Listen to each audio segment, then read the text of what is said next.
پەرلەمانی کوردستان لە ڕێگەی پرۆژە یاسایەکەوە پێدانی مەدالیە و نیشانە بە هاوڵاتیان و کەسایەتیەکان و داهێنەران و خزمەتکارانی وڵات و نیشتیمان ڕێک دەخاتەوە.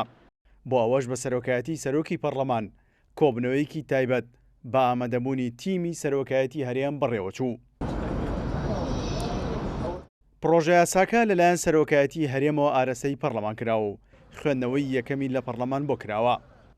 تێیدە ماف و ئیمتیازاتی مادی و معنەوی دەدرێت بەو کەسانەی کە ئەو نیشانانەیان پێدەدرێت.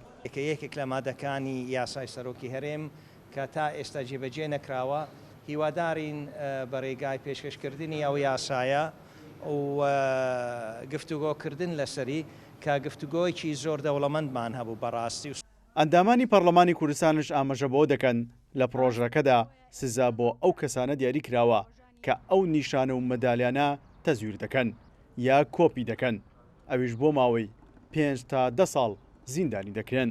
دیارە گرنگە مەسەلەی نیشان و مدالیا خۆی لە خۆیدا بۆ ئەو کەسانەیە کەوا داهێنانیان هەیە لە هەموو بوارە مەدەنیەکان بەگشتی و بواری سەربازیش و بواری هێزەکانی ناوخۆش، ینی بۆ نموناگەر خوێنکارێک هەبێت ینی لە قوتابخانەیەک لە زانکۆیەک لە پەیمانگایەک لە هەر شوێنێکدا ینی کەسێکی نمونەیی بێت، ینی ئەمە ئەو کەسانە دەگرێتەوە. هێشتا ڕێزدێنان بە پێی یاسا نەبووە، بەڵام ئێستا بە پێی یاسای ڕێکخراوە ڕەنگە لەلایەن لایەنەکان کرابێتن، بەڵام ئێستا لەلایەن دەستگای فەرمی کە سەرۆکایەتی هەرێمە دەکرێتن و لە بۆنە نیشتیمانیەکاندا ئەم مەدالیانە پێشکەش دەکرێت. بە جۆرەی پرۆژە یاساکە ئەوانەی نیشانە و میدالیان پێدەبەخشێت چەند ئیمتیازاتێکیان پێدەدرێت. لەوانە جگە لە بەخشینی دارایی بانگهێشتی بۆنە و مەراسیمە نیشتیمانی و ڕسمەکان دەکرێن. لە هەمان کاتیشدا دەکرێت ئەو میدالی و نیشانانە لەلایەن لیژنەیەکی تایبەتەوە لێوەربگیرێتەوە.